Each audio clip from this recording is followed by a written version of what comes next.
ചട്ടി ചൂടാകുമ്പോൾ എണ്ണ ഒഴിച്ച് അതിലേക്ക് ഇഞ്ചി, പച്ചമുളക്, വേപ്പില, വെളുത്തുള്ളി, സവാള ഇതൊക്കെ അങ്ങോട്ട് ചേർത്തിട്ട് വഴറ്റും. അതിൻ്റെ കൂടെ തന്നെ ഒരിത്തിരി കല്ലുപ്പും കൂടെ ചേർത്തിട്ടുണ്ട്. അപ്പോൾ വേഗം അത് വഴന്ന് കിട്ടും നമുക്ക്.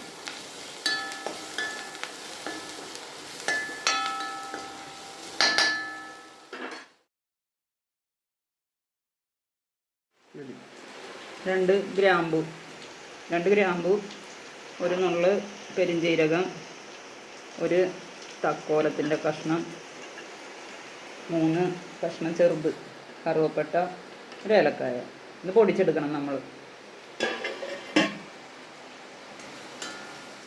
മല്ലിപ്പൊടി, മുളക് പൊടി, മഞ്ഞൾപ്പൊടി, മസാല ചതച്ചത്, കുരുമുളക് ചതച്ചത്.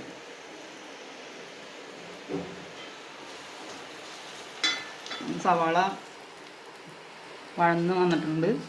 അതിനകത്തേക്ക് നമുക്ക് ഇതൊക്കെ പൊടിയൊക്കെ ഇടാം കേട്ടോ.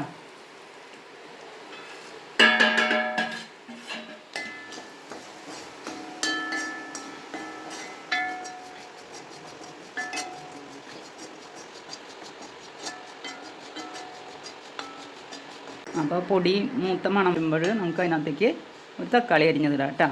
എന്നിട്ട് ഇളക്കിക്കൊണ്ടിരിക്കുക.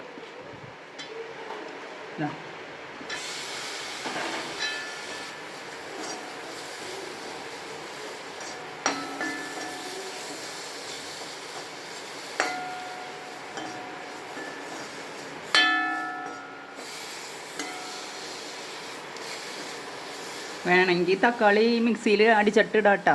അങ്ങനെയും ചെയ്യാം. അപ്പോൾ കുറച്ച് ഗ്രേവിയാവും, പെട്ടെന്ന് വെന്ത് കിട്ടുകയും ചെയ്യും. ഇതാകുമ്പോൾ നമ്മൾ ഈ തക്കാളിയിൽ നിന്ന് വെള്ളം ഇറങ്ങി അത് ഒന്ന് ഉടഞ്ഞ് വരണം.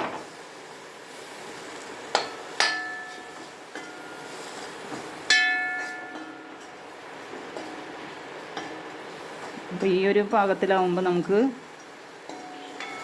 മഷ്റൂം കൂടെ ഇട്ടിട്ട് ഇളക്കാം കേട്ടോ.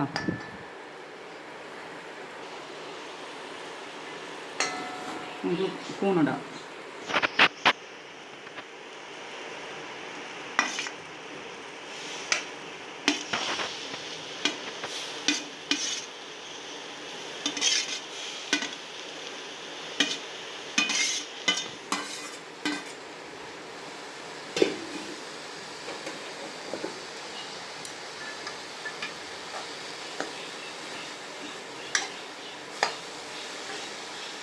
തീ കുറച്ച് വെച്ചിട്ട് വേണം കേട്ടോ ഇതൊക്കെ ചെയ്യാനായിട്ട്.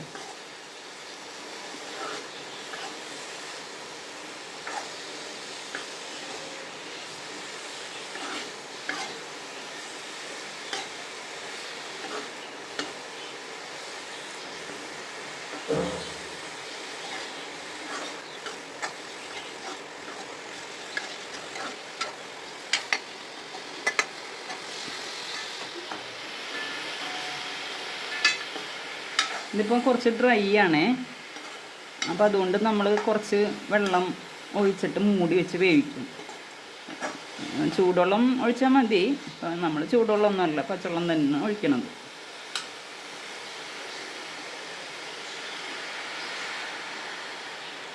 ഒരു 1/2 ഗ്ലാസ് വെള്ളം ഒഴിച്ചിട്ടുണ്ട് കേട്ടോ.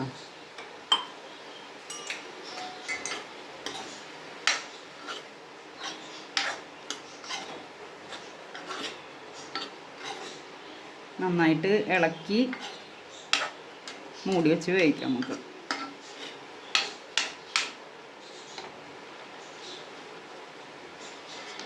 ആദ്യം നല്ല തീയിൽ ഒന്ന് തിളച്ചൊക്കെ വരുമ്പോൾ ഒന്ന് ഇങ്ങനെ കൂട്ടി വെച്ചതിന് ശേഷം ഫ്ലെയിം കുറച്ച് വെച്ച് അടച്ചു വെച്ച് വേവിക്കാം കേട്ടോ. അത് നല്ലോണം തിളച്ചിട്ടുണ്ട്. അടച്ചു വെച്ച് സിമ്മിലിട്ട് നല്ല രുചിയുള്ള കൂൺ റോസ്റ്റ് റെഡി ആയിട്ടുണ്ട്. കണ്ട, ഇനിയും ഡ്രൈ ആക്കാം കേട്ടോ. നല്ല നോൺ സ്റ്റിക്കിൻ്റെ പാത്രത്തിലിട്ടിട്ടാണെങ്കിൽ ഉണ്ടാക്കുകയാണെങ്കിൽ നമുക്ക് ഇതിങ്ങനെ വിട്ട് നല്ല ഡ്രൈ ആക്കി എടുക്കാം. അപ്പോൾ കൂണിങ്ങനെ വരട്ടി എടുക്കണ പോലെയാവും. ഇതിപ്പോൾ ഇത്തിരി ചെറിയ രീതിയിൽ ചാറൊക്കെ ഉണ്ട്. മസാല ഇട്ടിട്ട് അടിപൊളി കൂൺ റോസ്റ്റ് റെഡി. നമുക്ക്